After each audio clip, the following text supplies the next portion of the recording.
This was meant to be a university debate involving a politician who has supported Brexit and publicly opposed abortion and gay marriage.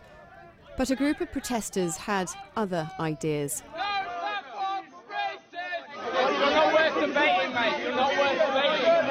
This was the moment they stopped the talk. Was it also the moment they crossed a line and stopped free speech? I think there is a place for robust protest.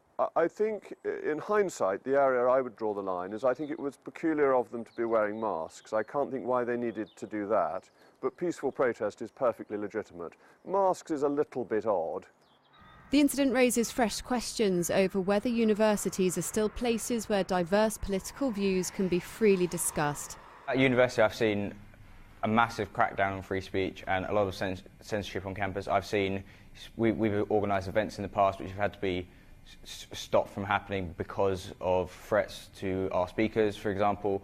Universities introduced the idea of safe spaces from which certain topics are banned from being discussed as a way to protect students from harassment, discrimination or extremist views. But last year, the former Universities Minister Jo Johnson said some colleges and universities had gone too far and were clamping down on legitimate free speech. It's a trend that researchers say is not what university is for. If the university is to mean anything, it has to uphold freedom of speech. And freedom of speech by its very nature can't be conditional. It's for all or if it's for none at all.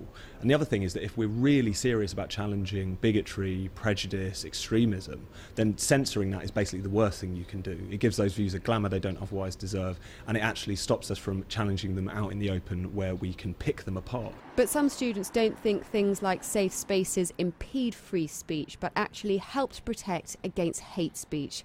Last year, students from York University invited Tommy Robinson, the former head of the English Defence League, to a talk. Student Katie Smith campaigned against him coming. He was eventually disinvited. We'd be boring if we all thought the same. I don't for a second want everyone to think the same things I do. I like debates. I go to debates regularly about things I don't agree with, and it's an enjoyable experience.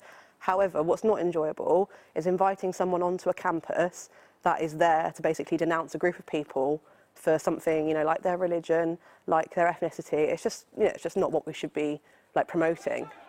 But universities are being told they need to strike a balance. They could face fines if they don't do more to protect free speech and become places where minds are opened and not closed to debate, however unpalatable some views may seem.